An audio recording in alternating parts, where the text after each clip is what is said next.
Kai matashi ne? Kana sauraron wannan bidiyon? To congratulations to you.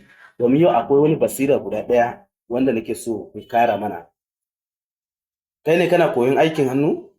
Ko kai ne kana karatu? Ko kai ne kana kasuwanci? A karo na farko sai ka ji kaman ka bari saboda babu nasara, saboda babu wannan abin da kake expecting kafin ka shiga wannan abin.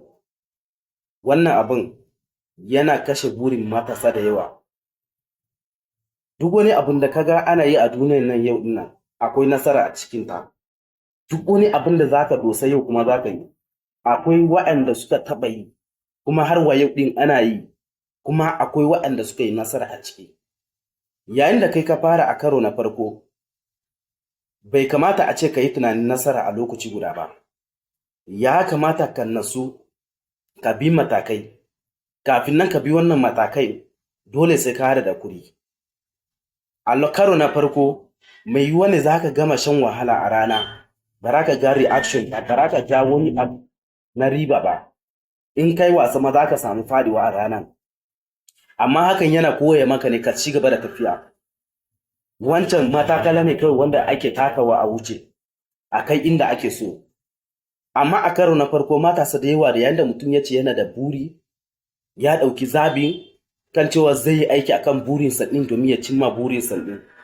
Idan ya fara, sai wayannan kalubale ya sa mutum ya bar nasararsa. Wannan abun yana kashe burin matasa da yawa, wanda idan na ga haka bana jin daɗi. Ya kamata idan za ka fara abu, ka san da cewa wannan abin da kake so ka fara fa, dole ne za ka samu ɓangaren da akwai ɗaci, kuma dole ne yayin da akwai ɓangare na ɗaci akwai ɓangare na daɗi. To amma kuma abin baya farawa da ɓangaren daɗi, da ɓangaren ɗaci yake farawa. So yayin da ka fara ganin wasu ɓangare babu daɗi, ka sani fa wannan ɓangaren dama normal ne.